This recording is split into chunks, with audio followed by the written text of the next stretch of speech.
اللہ من الشیطان الرجیم بسم اللہ الرحمن الرحیم رب اشرح لی صدری ویسر لی امری واحلل عقدۃ من لسانی یفقہوا قولی واجعل لی وزیرا من اہلی۔ السلام علیکم ورحمۃ اللہ وبرکاتہ۔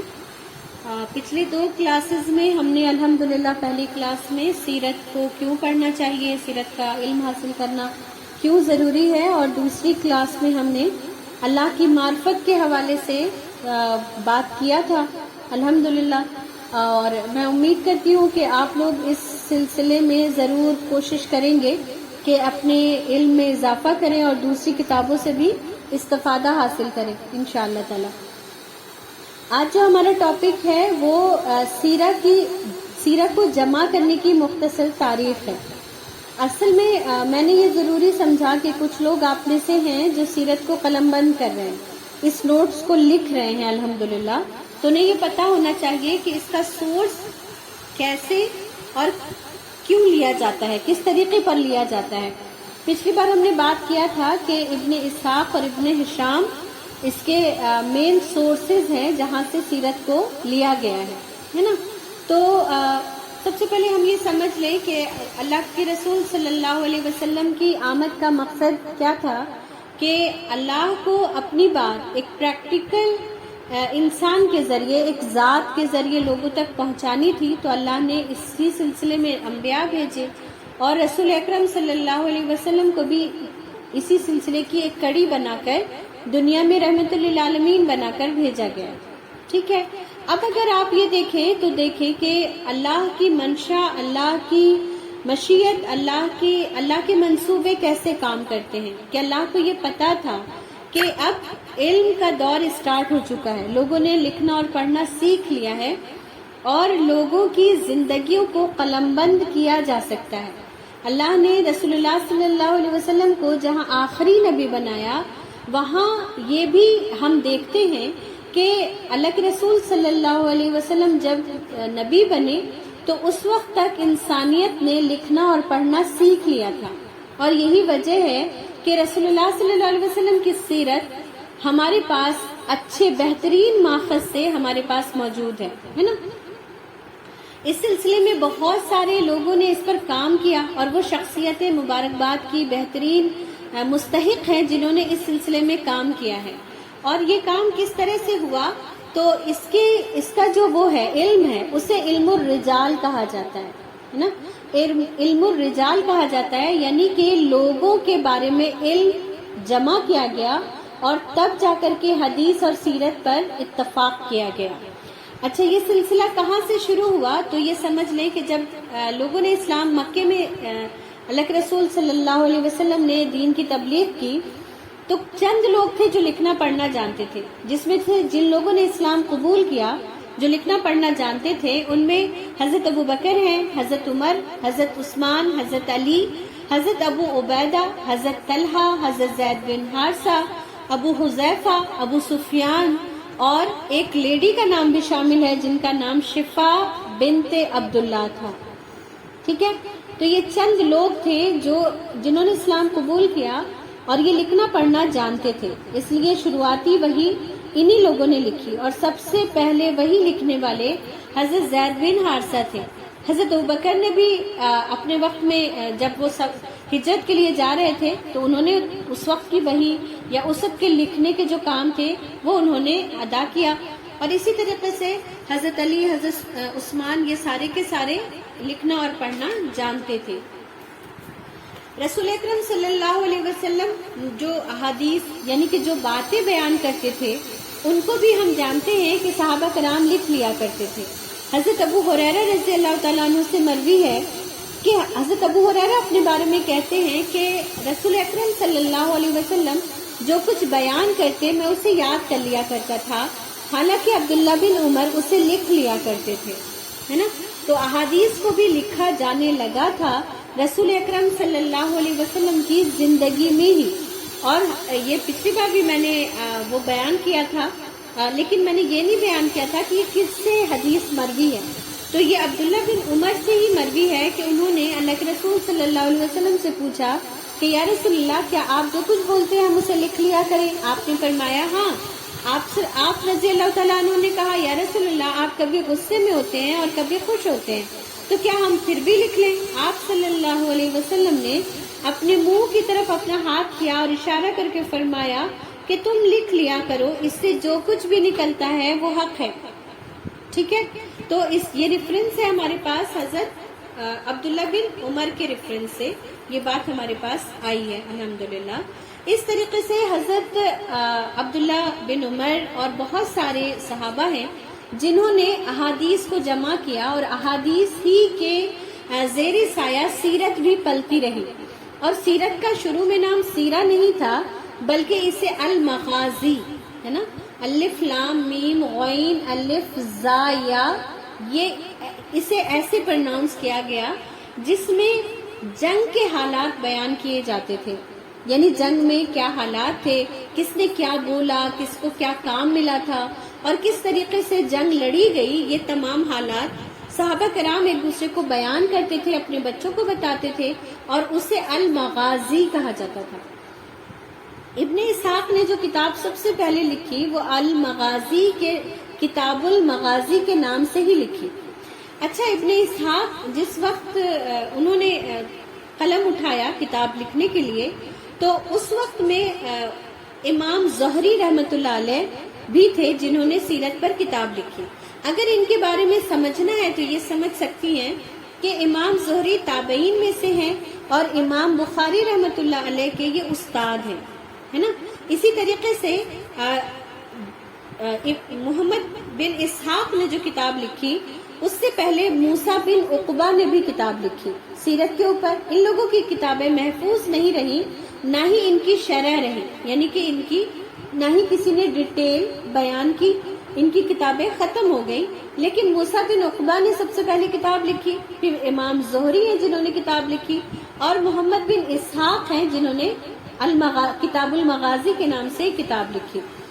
اب یہاں پر ہم تینوں کو سمجھ لیتے ہیں کہ امام زہری امام بخاری کے استاد ہیں اور موسیٰ بن عقبہ امام مالک کے استاد ہیں، ہے نا. امام مالک رحمۃ اللہ علیہ کے وہ استاد ہیں اور انہوں نے عبداللہ بن عمر کو دیکھا تھا، اسی لیے انہیں تابعین کہا جاتا ہے نا. تو یہ تین نام ہیں ہمارے پاس جنہوں نے سب سے پہلے سیرت کو قلم بند کیا.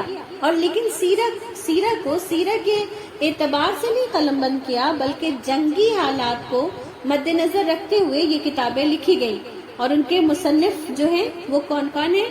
امام زہری ہیں، امام موسیٰ بن عقبہ ہیں اور محمد بن اسحاق ہیں.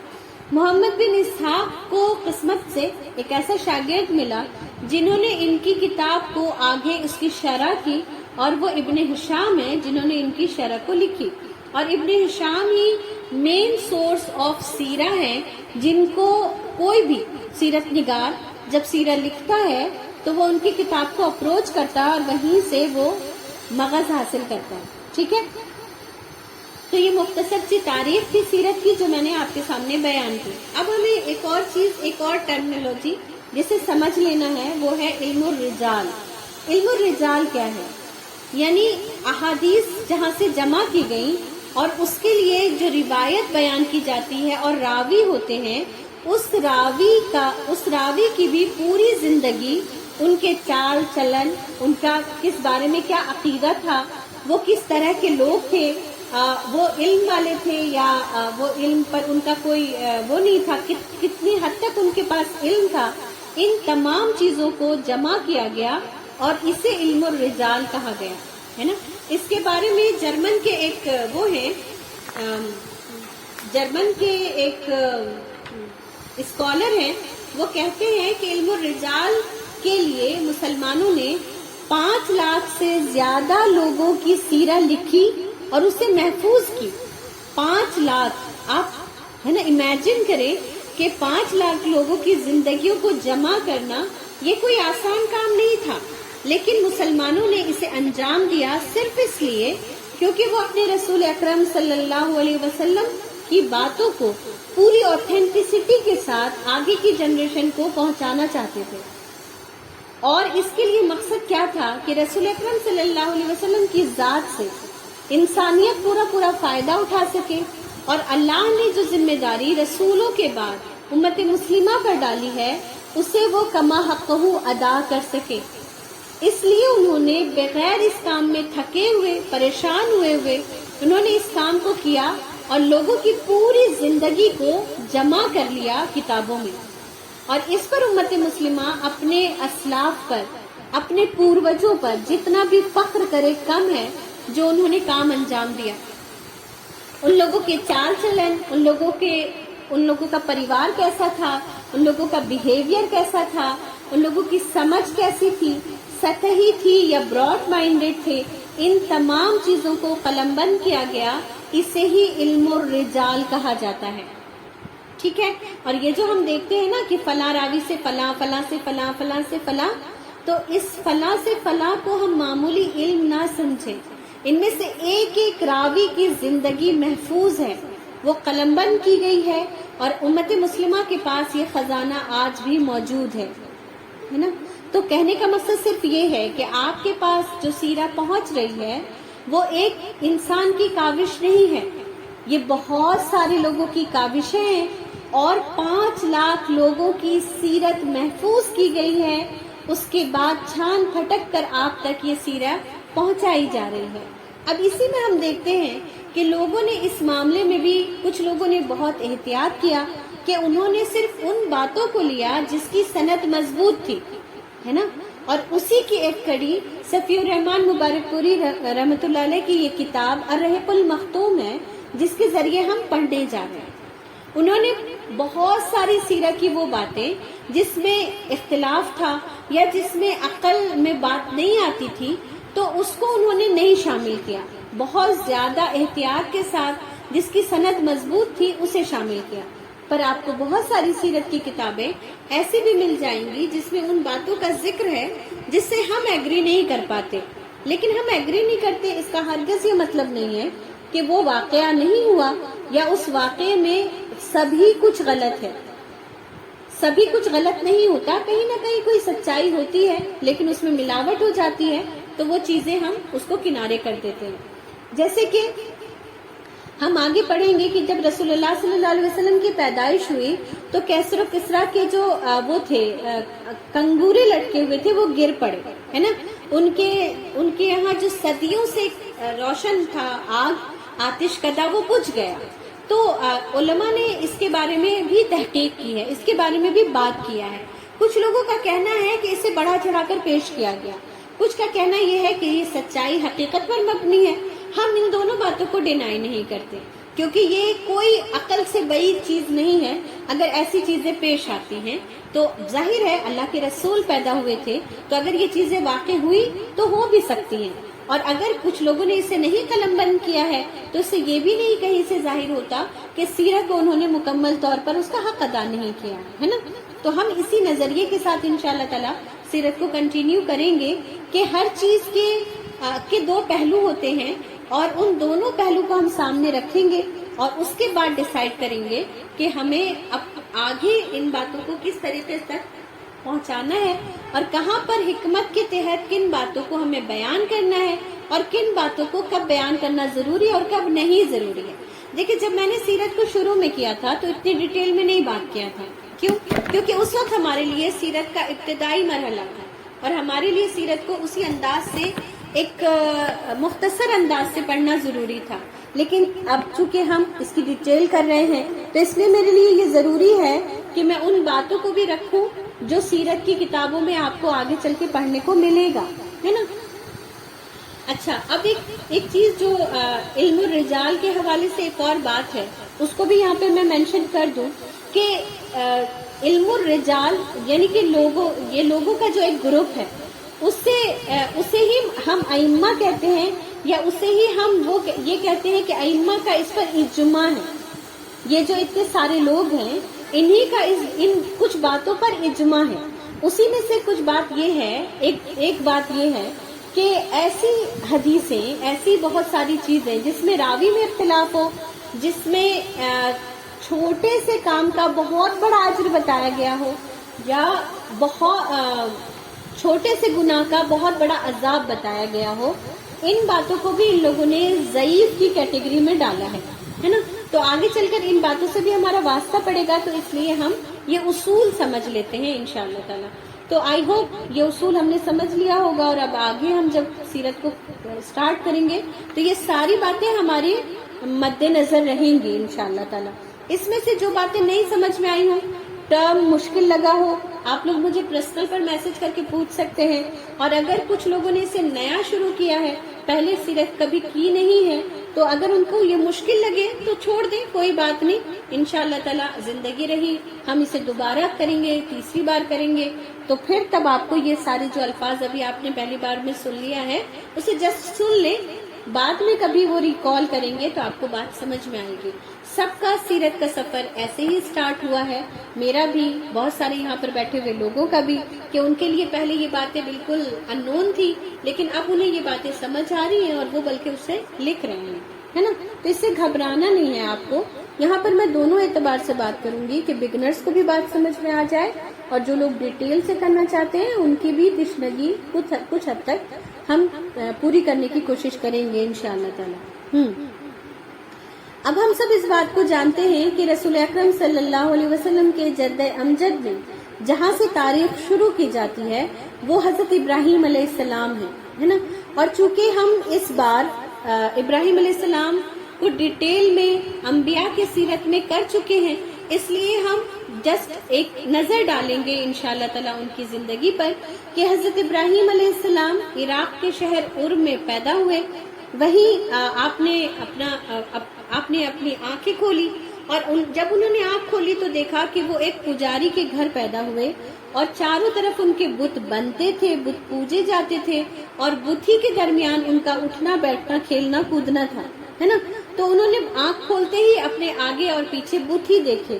اس کے باوجود دیکھیں انبیاء کی زندگی کا ہر دور ہمارے لیے اتنا بڑا سبق ہے اور اتنی بڑی حجت ہے جو اللہ نے مکمل کی ہے، کہ کوئی بھی انسان کسی بھی کنڈیشن میں، کسی بھی سچویشن میں یہ نہیں کہہ سکتا کہ پروردگار میں کیا کرتا، میں تو بت والے گھر میں پیدا ہو گیا، میں کیسے آپ کو پہچانتا.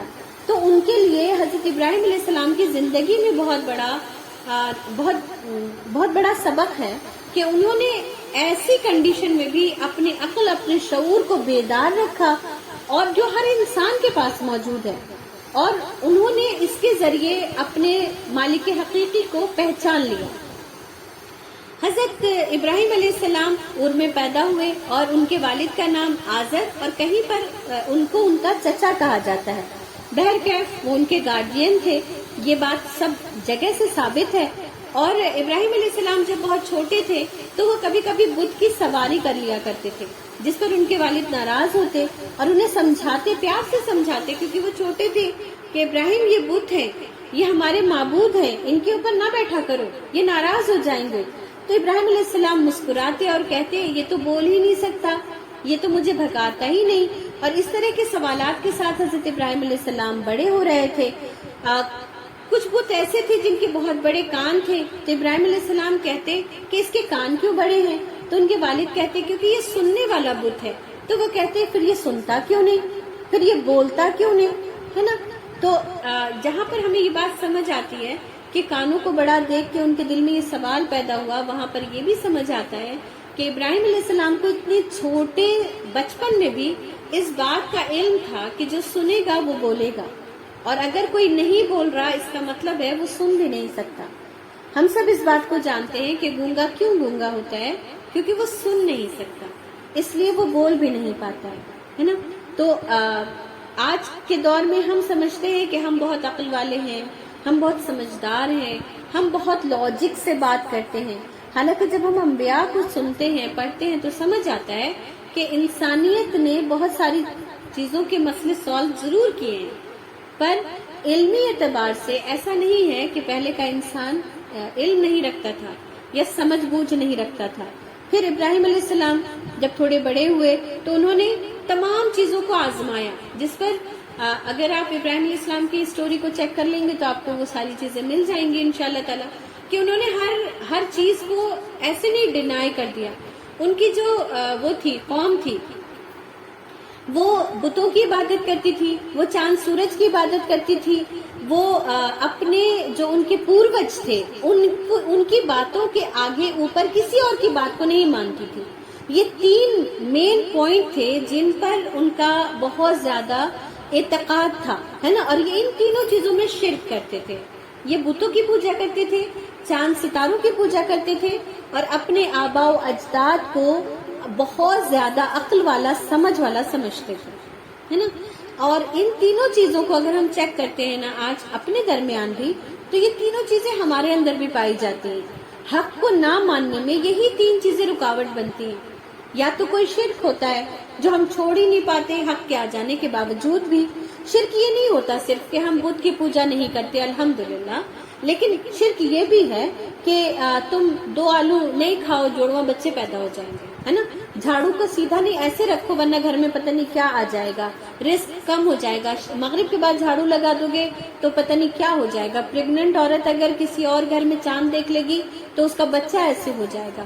یہ تمام چیزیں بھی شرک ہی کی کیٹیگری میں آتی ہیں، اور قرآن کا علم لینے کے باوجود، سیرت کا علم حاصل کرنے کے باوجود بھی اگر ہمارے اندر سے یہ شرک صغرا نہیں نکل رہا ہے تو یہ بہت چنتا کی بات ہے، کیونکہ ہم کسی آزر کے گھر میں پیدا نہیں ہوئے ہیں، ہم امت مسلمہ میں سے ہیں، ہمیں اللہ نے مسلمان گھرانے میں پیدا کیا ہے، اس کے باوجود شرک ہمارے اندر سرایت کیا ہوا ہے۔ تو شرک کو ہمیں خود اپنے گھروں سے نکالنا ہوگا، خود ہی آئیڈینٹیفائی کرنا ہوگا، جیسے کہ ہمارے بابا ابراہیم علیہ السلام نے کیا ہے نا۔ پھر اس کے بعد وہ چاند ستاروں کی پوجا کرتے تھے، تو چاند ستاروں کے اوپر بھی ابراہیم علیہ السلام نے تحقیق کیا۔ کیسے کہ انہوں نے پہلے ستاروں کو دیکھا تو کہا یہ میرا رب ہو سکتا ہے، پھر وہ جب چھپ گیا تو کہا نہیں یہ میرا رب نہیں ہو سکتا، پھر چاند کو دیکھا تو کہا کہ یہ میرا رب ہے، اور کہا نہیں جو ظاہر ہو کے چھپ جائے وہ میرا رب نہیں ہو سکتا۔ پھر سورج کو دیکھا تو کہا ہاذا ربی ہاذا اکبر، کہ یہی سب سے بڑا ہے، یہی میرا رب ہوگا، اور پھر وہ بھی جب غائب ہو گیا تو کہا یہ میرا رب نہیں ہو سکتا۔ یہاں پر ایک چیز کلیئر کر لیں کہ کیا ابراہیم علیہ السلام نے اس سے پہلے چاند اور سورج کو نہیں دیکھا تھا؟ جی بالکل دیکھا تھا، لیکن وہ جانتے تھے اس بات کو کہ ان کے خاندان والے چاند اور سورج کی پوجا کرتے ہیں، اور اسی لیے انہوں نے چاند اور سورج پر تحقیق کیا، ریسرچ کیا۔ ایک جیسے کہ آپ اگر اس کو ایسے سمجھنا ہے تو یوں سمجھ لیں، کیا نیوٹن نے اس سے پہلے سیب کو گرتے نہیں دیکھا تھا؟ کیا کسی پھل کو گرتے نہیں دیکھا تھا؟ دیکھا تھا، پر وہ ایک لمحہ تھا جب اسے اس بات کا ادراک ہوا، جب اس نے ان باتوں کو سوچا تو اس نے نیوٹن کا لا بنایا، ہے نا، بتایا کہ ہر چیز ایک مقناطیس ہے زمین کی طرف جو ساری چیزوں کو اپنی طرف کھینچتی ہے۔ تو ایسا نہیں ہے کہ نیوٹن کو اس عمر میں جا کے یہ بات سمجھ آئی، بلکہ وہ ایک لمحہ ہوتا ہے، ایک فکر ہوتی ہے جس پر آپ سوچتے رہتے ہیں تو آپ کو چیزیں آپ کے اندر ڈیولپ ہو جاتی ہیں اور آپ سمجھ لیتے ہیں، ہے نا۔ ابراہیم علیہ السلام نے بھی ان تمام چیزوں پر غور و فکر کیا۔ کہنے کا مقصد یہ ہے کہ کسی کے بھی اعتقاد کو، کسی کے بھی ایمان کو اگر آپ کو چیلنج کرنا ہے تو آپ کو اس کے لیول پہ جا کے سوچنا ہوگا۔ وہ جیسے سمجھتا ہے ان باتوں کو اسے ویسے سمجھ کے پھر یہ سمجھنا ہوگا کہ یہ کیوں سمجھتا ہے کہ اس کی عبادت کرنی چاہیے، اور پھر آپ اس کے صحیح بات کو سمجھ پاتے ہیں کہ اسے سمجھانا کس انداز سے۔ ابراہیم علیہ السلام نے بھی یوں ہی اپنے قوم کو نہیں کہہ دیا کہ چاند و سورج کی پوجا مت کرو، بلکہ انہوں نے اس پر غور و فکر کیا، سمجھا کہ کیوں نہ پوجا کرو، اور پھر امت کو اعلان کیا کہ چاند و سورج کی پوجا کرنا بیکار ہے، کیونکہ ان سب کی ڈور کسی کے ہاتھ میں ہے، جس کے ہاتھ میں میری بھی ڈور ہے۔ اور یہی وہ لمحہ تھا جب اللہ نے ابراہیم علیہ السلام کو وہ حقیقتیں بتائیں جو آسمانی دنیا کی اصل حقیقت تھی۔ دیکھیں ابراہیم علیہ السلام غور و فکر کر رہے تھے تو اللہ نے انہیں حقیقت کے دروازے ان پر آشکار کر دیے۔ اس سے یہ اللہ کی ایک سنت یہ بھی پتہ چلتی ہے کہ کوئی بھی انسان کسی بھی فیلڈ میں کوشش کرے گا تو اللہ اس میں کامیابی عطا کرے گا۔ کوئی بھی اپنے عقل کو، اپنے وقت کو کسی بھی علم میں لگائے گا تو اللہ اسے وہ علم وہ چیز ضرور عطا کر دیتا ہے۔ اسی لیے ہم دیکھتے ہیں کہ جن لوگوں نے قرآن کو وقت دیا وہ اہل قرآن ہو گئے، وہ مفسر قرآن ہو گئے۔ جنہوں نے احادیث کو وقت دیا، احادیث پر غور و فکر کیا، وہ محدث ہو گئے۔ جن لوگوں نے سائنس پر، دنیا کے علم پر تحقیق کیا وہ سائنٹسٹ ہو گئے، ہے نا. جن لوگوں نے لینگویج پر تحقیق کیا، اس پر غور و فکر کیا، وہ اسکالرس ہو گئے اور وہ لیکچرر، اور آپ دیکھتے ہیں کہ پروفیسرز ہوتے ہیں وہ لینگویج کے. تو اس سے ہمیں یہ پتہ چلتا ہے کہ ہمیں بھی یہ چیک کرنا چاہیے کہ کون سی چیز ہے جو مجھے اپیل کرتی ہے اور میں اس فیلڈ میں آگے جانا چاہتی ہوں. تو اللہ آپ جس فیلڈ کو بھی وقت دیں گے، اپنا دماغ دیں گے، اللہ تعالیٰ اس کے لیے آپ کے عقل کے دروازے کھول دے گا. پھر اس کے بعد تیسری چیز، وہ ان کے آبا و اجداد کو بہت زیادہ مانتے تھے. تو ابراہیم علیہ السلام نے ان کے آبا و اجداد کی باتوں کو بھی ان کے سامنے ڈینائی کیا، اور ان تینوں چیزوں کے لیے انہوں نے جو دن چنا وہ ہم سب جانتے ہیں کہ وہ ان کے قوم کا عید کا دن تھا، جس دن سارے لوگ عید کے لیے باہر چلے گئے تھے. میلہ لگتا تھا ان کے ہاں. دیکھیں آج بھی اگر ہم دیکھیں تو عید کی نماز بستی کے باہر ہوتی ہے. یہ تو ہم دلی میں رہتے ہیں اور یہاں پر بستی کے باہر کوئی چیز ہی نہیں، ایک نئی بستی شروع ہو جاتی ہے، تو اس لیے ہماری عیدین جو ہے وہ مساجد میں ہی ہوتی ہے. لیکن اگر آپ کو یاد ہو، آپ کا گاؤں ہے، آپ کی بستی ہے، آپ کا قصبہ ہے، تو وہاں عید کا بستی کے باہر ہوتا ہے اور عید کی نماز کھلی جگہ میں پڑھنے کا حکم ہے. تو ابراہیم علیہ السلام کے وقت میں بھی ان کی قوم عید مناتی تھی اور وہ بستی کے باہر جا کر اسے مناتی تھی. واپس وہ متھا ٹیکنے کے لیے جب اپنے مندر میں آئے تو ہم سب وہ واقعہ جانتے ہیں، جسے میں نہیں دہراؤں گی، کہ ابراہیم علیہ السلام نے ان کے بتوں کو توڑ دیا تھا اور سب سے بڑے والے پر کلہاڑا رکھ دیا تھا.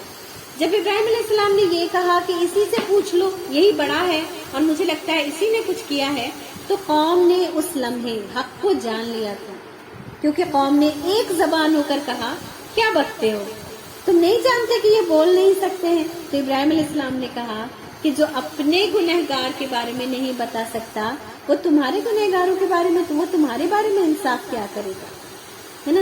تو یہ کیوں سمجھ پائے ابراہیم علیہ السلام؟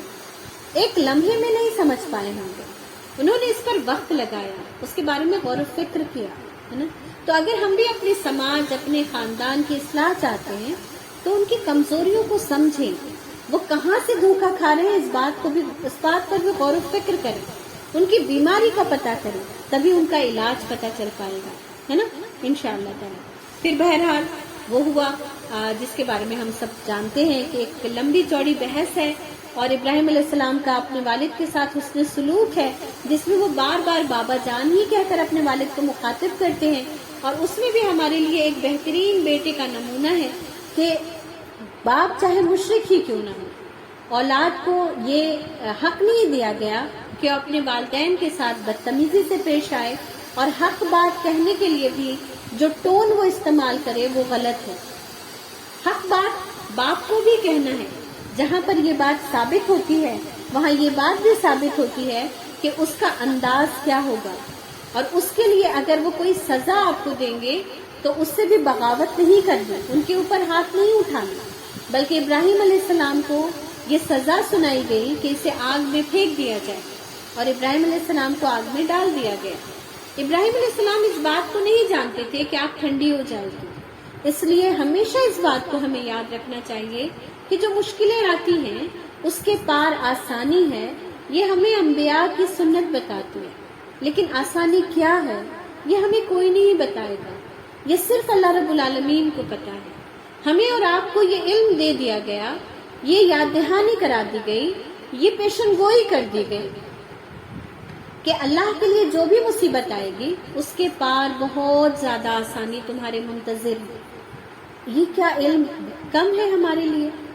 ہر آزمائش کے بعد آسانی ہے، یہ اگر ہمیں بتا دیا گیا ہے تو کیا یہ کم بڑی بات ہے؟ یہ چھوٹی بات نہیں ہے. لیکن اس کے باوجود ہمارے پاس صبر نہیں ہے، پیشنس نہیں ہے، اللہ پر توکل نہیں ہے، یقین نہیں ہے. اور آپ کے ساتھ ساتھ میں بھی اللہ سے دعا کرتی ہوں کہ اللہ تعالیٰ ہر سچویشن میں ہمارے اندر یہ یقین مضبوط رکھے کہ اللہ نے اس کے بعد میرے لیے آسانی رکھی ہوگی، یقیناً رکھی ہوگی. اور اس جہان کے بعد دوسرے جہان میں تو اللہ نے ان تمام لوگوں کے لیے خوشخبری رکھی ہے جو اپنے رب پر توکل کرتے ہیں، اپنے رب پر بھروسہ کرتے ہیں اور اس دنیا کی زندگی کی آزمائشوں پر صبر کرتے ہیں. اس لیے حضرت ابراہیم علیہ السلام کی بہت مشہور دعا ہے اور یہ ان کی پوری فیملی کی دعا ہے. انشاءاللہ تعالی ہم آگے بھی اس کو پڑھیں گے کہ حسبنا اللہ و نعم الوکیل نعم المولا و نعم النصیر، کہ اللہ ہی پر توکل کرنا چاہیے اور میں اللہ ہی پر توکل کرتا ہوں، وہی میرا مولا اور وہی میرا مددگار ہے انشاءاللہ تعالی. تو یہیں پر ہم آج اپنی کلاس کو ختم کرتے ہیں اور انشاءاللہ تعالی اگلی کلاس میں آگے ہم بات کریں گے انشاءاللہ. جو کچھ چھوٹ گیا ہوگا انشاءاللہ آپ لوگ ریکارڈنگ سے اسے کور کر لیں گے، اور جو باتیں سمجھ میں نہ آئی ہوں وہ آپ مجھ سے پوچھ لیں گے انشاءاللہ. سبحانک اللہم و بحمدک نشہد ان لا الہ الا انت نستغفرک و نتوب الیک. سبحان ربک رب العزت عما یصفون وسلام علی المرسلین والحمد للہ رب العالمین. آمین. السلام علیکم ورحمۃ اللہ وبرکاتہ.